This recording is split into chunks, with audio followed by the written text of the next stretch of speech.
ህይወት ጋር ዴት አርጋችሁ ነበር?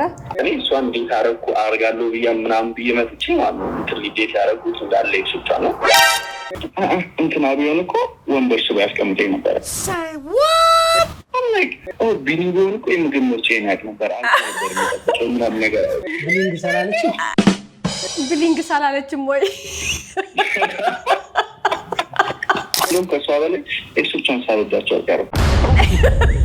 ሬድ ፍላግ አለቀቃትም ማለት ነው። እንዴት ነው? እስኪ ለማንኛውም ያው ሂዊ እየሰማች ነው፣ መስመር ላይ ናት ማለት ህይወት። በመጀመሪያ ያን መሰለ ምሽት ቆንጆ አልነበረም። ላኪን በጣም ነው ልቤን የሰበርከው። ስክሪን ሴቨርሽ ላይ ያለች ማነች?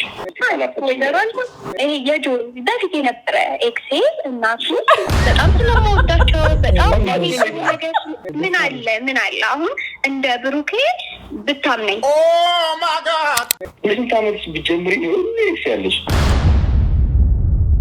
ከኤሊኒ ጋር ራሱ የተለያየ ነበር። ማናት ደግሞ የለኝ ማናት አረቀበቃ ምን አይነት ኤክሶችሽን ተሳስተሽ ራሱ አይደለም ልታወሪ እንድታስቢ ራሱ አልፈልግም። ከኔ ጋር ስትሆኚ ከኔ ጋር ብቻ ልቆይ ነው የምፈልገው።